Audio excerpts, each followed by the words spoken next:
Well, hello. Come on up, have a seat, won't you? It's probably take a while because I have no idea what I'm going to talk to you about. We do have pipes coming in. Um, I've got a shipment of 10 Manfred Hortig pipes on their way from Germany. That ought to be wonderful, and I promise that you will see them before I take them down to the shop because they're being delivered to my house. Once again, Manfred has included a pipe for me because he's an awfully sweet fellow, and God bless him. Speaking of awfully sweet fellows, North Georgia Piper, whose channel you probably ought to be watching,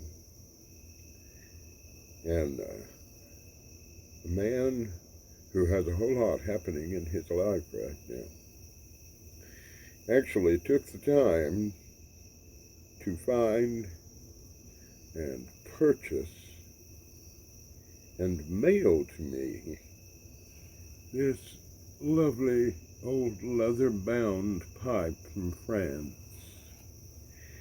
And it's quite a nice smoke. It does have a stinger because it's from that era, and the stinger is not removable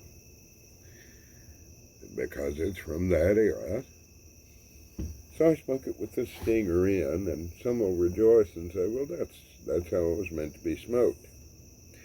Apparently that's so.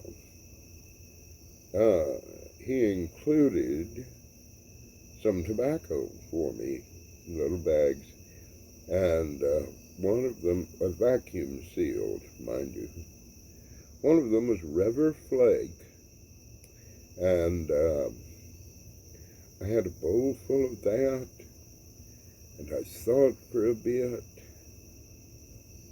and I sealed it back up and put it away, because I'm gonna have that another time. And another one of the tobaccos he sent me has really tripped my trigger. It's from HU. It's called Night Owl, and it's what I'm smoking right now. Remarkably pleasant. One of the best things about getting the package from him, of course, was that he had written me a little note, a small letter,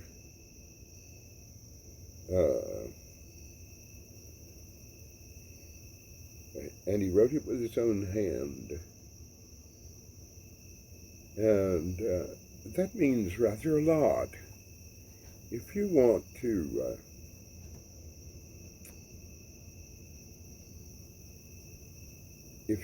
impress me, as it were, send a letter written in your own hand. I would reply, except my hand is so shaky now I can scarcely write. Yeah. That's the way of it. It's not Parkinson's, it's familial tremor, and is not deadly or anything, which is nice. But it is a little embarrassing.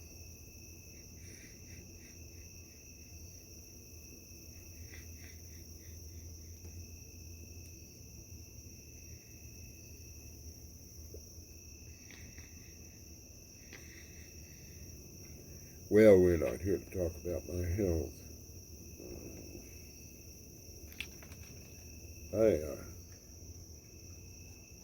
It's scarcely worth your time.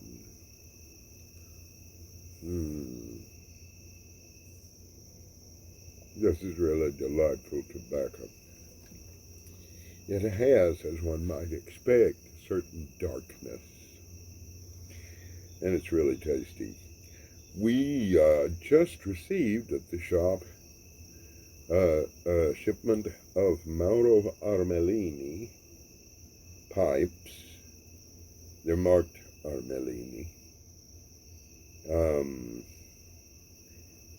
They are puggish, about so long, which is what in inches? Oh, they're about 3 or 4 inches long. They're really quite short and chubby and cute. They are cute pipes. A couple of them have ferrules where the stem goes in, and they look like that tasty Italian candy that's nougat with bits of jellies in, which is very pretty candy and very tasty to eat. It's an almond flavored nougat. Well, enough about candy. I have a real sweet tooth.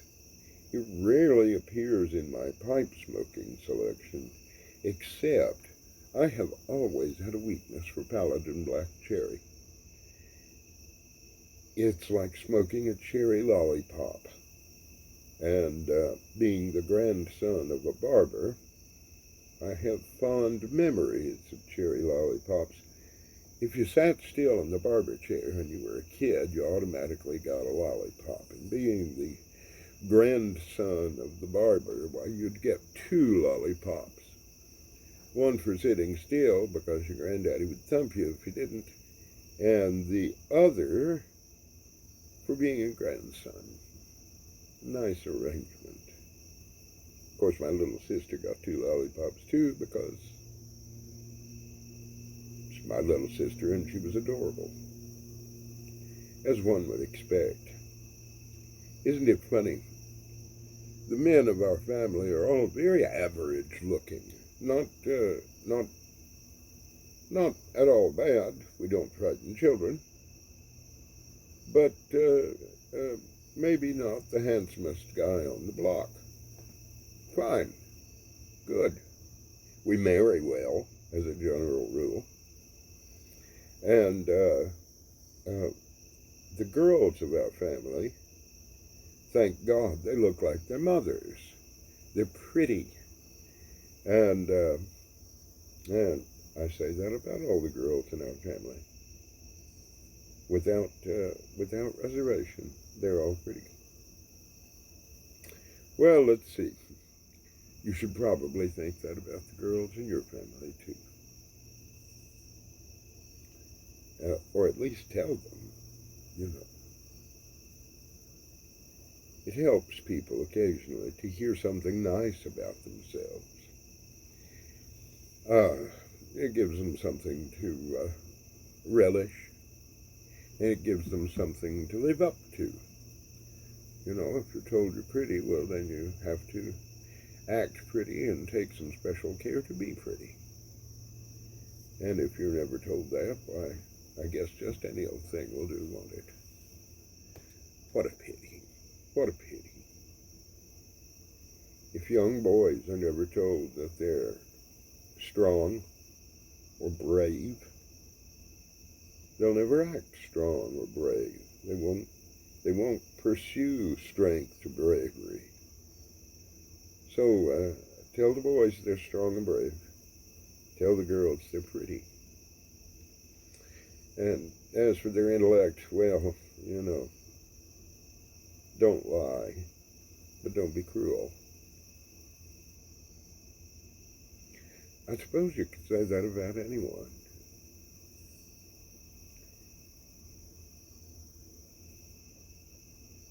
After a man is grown up,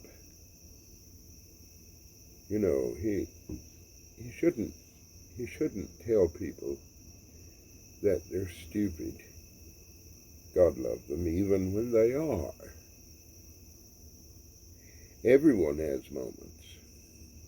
You know, Albert Einstein couldn't run a romantic relationship. Brilliant, brilliant, brilliant scientist, a physicist, mathematician.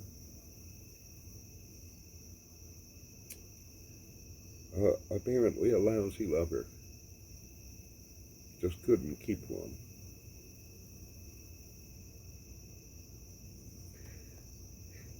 Some men are that way because they're too demanding. Oh, it's one thing to have some expectations and to work toward their fulfillment. And it's another thing to have unrealistic expectations.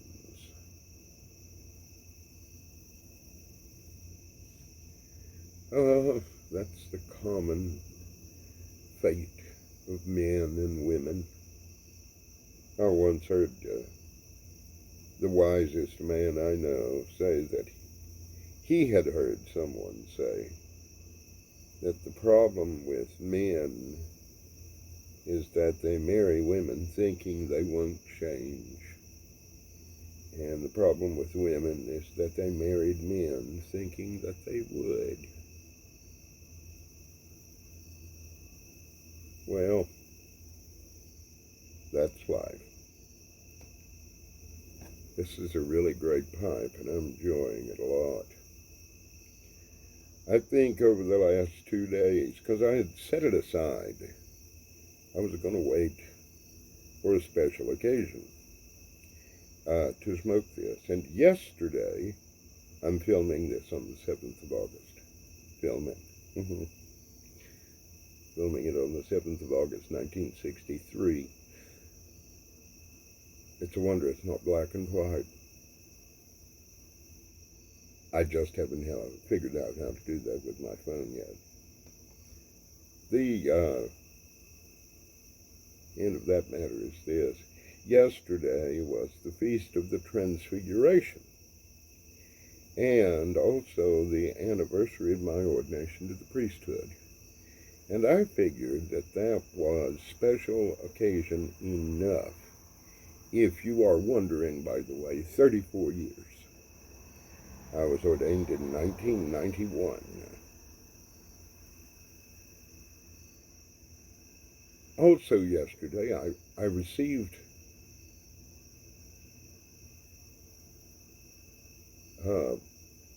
by way of the internet a meme. It was just a white background with black letters, and it said simply, "When God called you, He factored in your stupidity."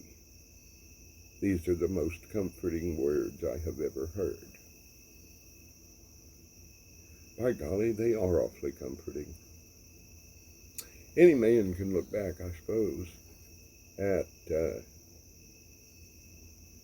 any career of service to his fellow man and think they deserved better. I often think that about my parishioners. They deserved better than me. That wisest man, by the way, yesterday told me they got what they deserved. Wow.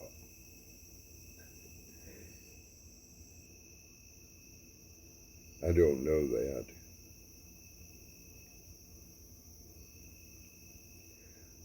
But they got what God sent them. And that was me. And He factored in my stupidity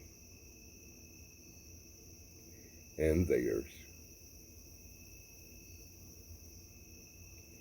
And maybe we need to factor in some stupidity too.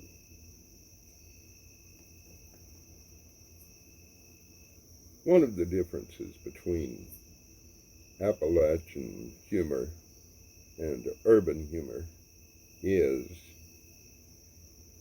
the Appalachian laughs uproariously.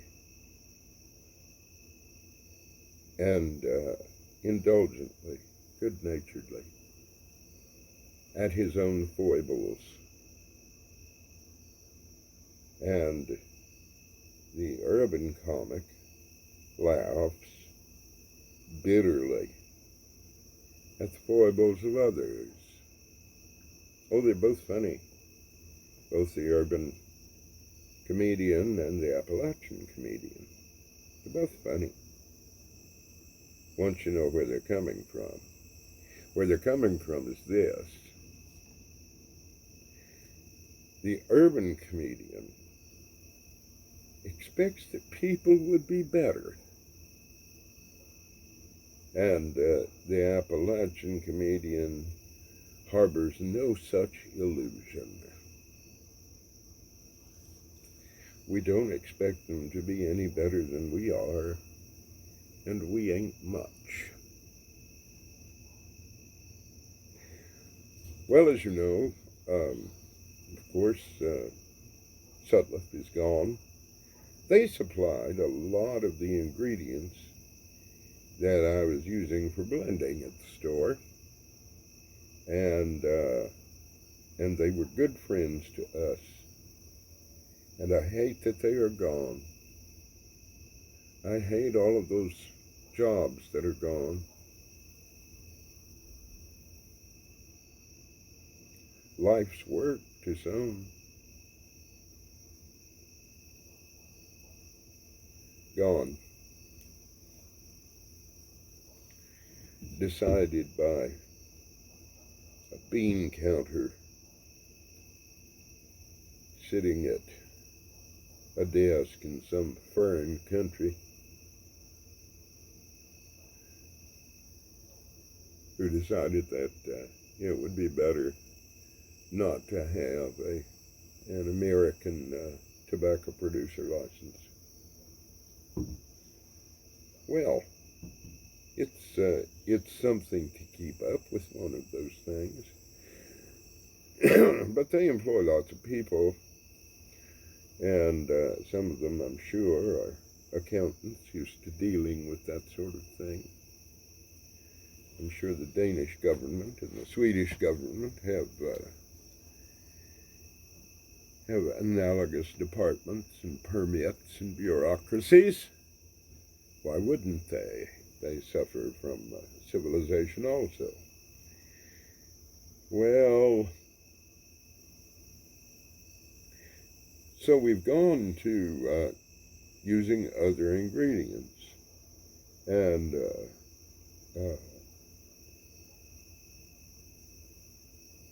you know, there's more than one fish in the sea, although their number grows smaller and smaller.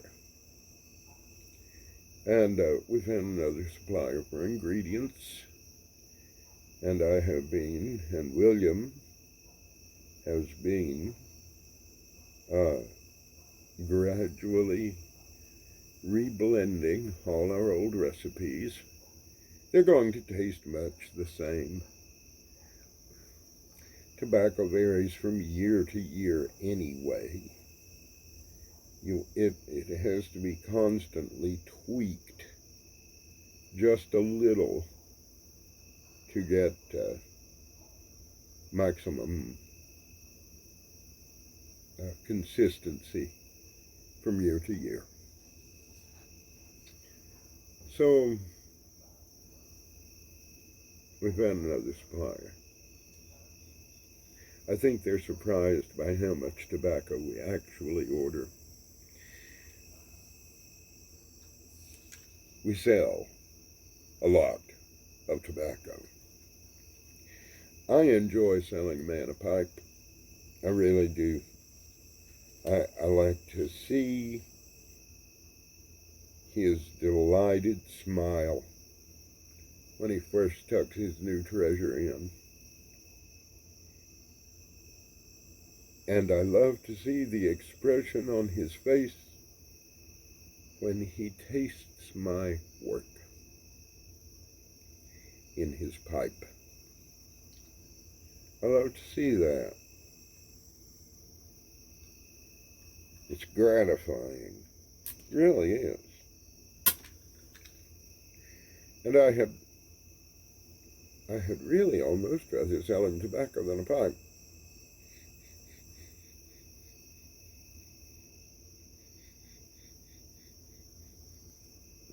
But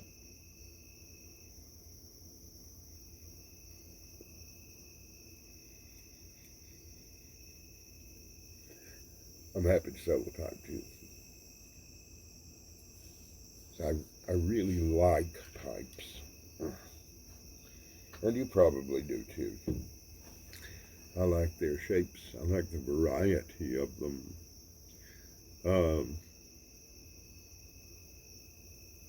they're all different, even if they're phrased on the same template. If it's a machine-made pipe and you bought half a dozen in a box of the same shape, every one of them's going to smoke just a little different because that's wood. And it's a product of nature, and nature is glorious in its variety.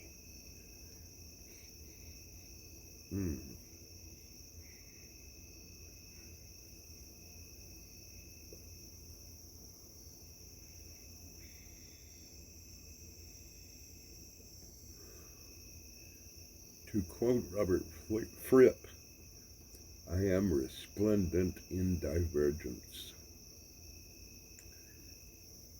Now you know a bit of the music I listen to as well.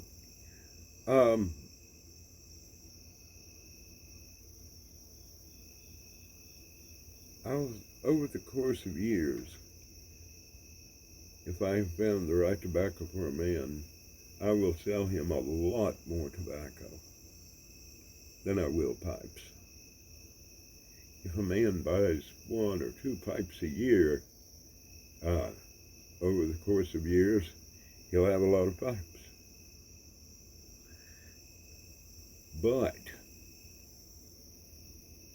if he can be induced to smoke as much as half a pound a month, I've done well.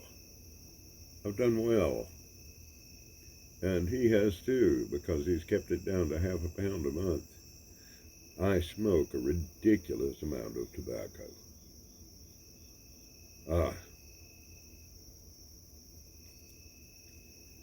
When I'm home. At work, I hardly get to smoke at all.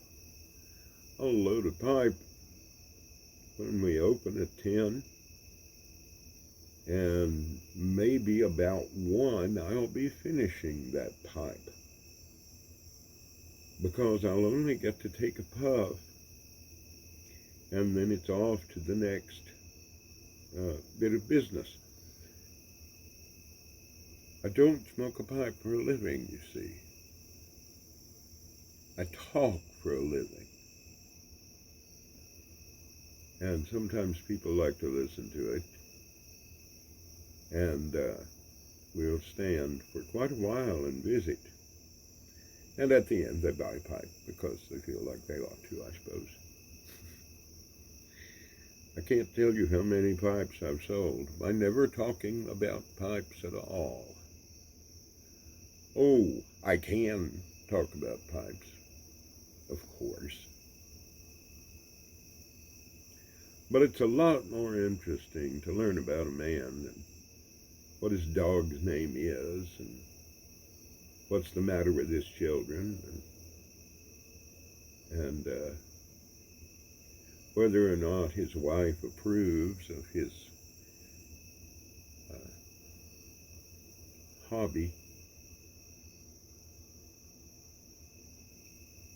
It's better when she does. But I've seen it go on even when she doesn't. Well, I apologize for not giving you a video lately, and I apologize too for not having anything in particular to say in this one. Oh, you might glean something people do. God bless them. How smart is the earth? What's the intelligence of the earth? I don't know.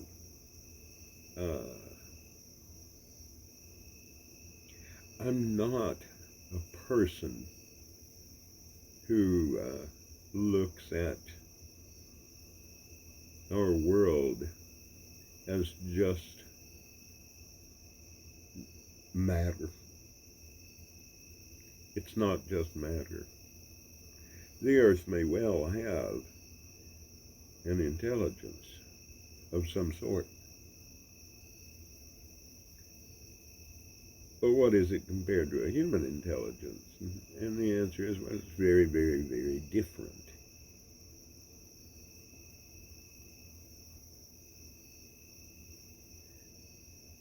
The ancients saw that the stars were angels. You'll find it in several places in the Bible, that the stars served as a kind of hypostasis, spatial locus for the vast cosmic entities that they are,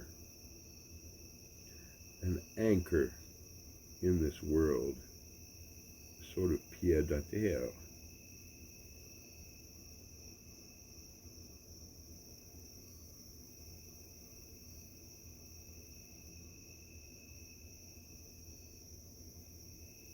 And some have insisted that there are angels or intelligences standing over every blade of grass, saying, grow.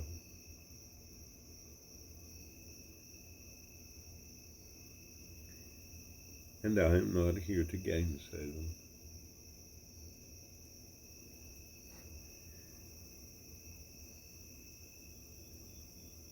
Well, I've probably talked enough.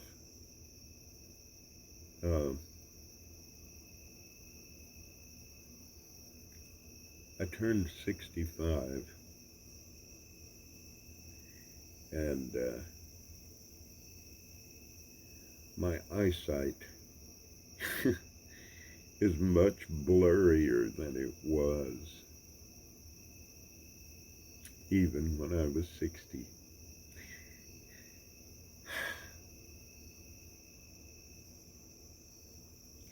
So I can't see by the clock how many minutes have elapsed since I undertook this. Well, it was your time, and you stayed to the end of the visit, or you didn't. But this is that end now. Listen, don't stay away so long, and I'll try to be a little more available. And I'll have Manfred Hortig's pipe shipment to show you soon. And maybe I should show you some of those Armelinis. And I do at some point want to talk to you about Newfound Blend, of which I am very, very proud. Okay, that's enough. Get out of here and go live a life or something. Bye.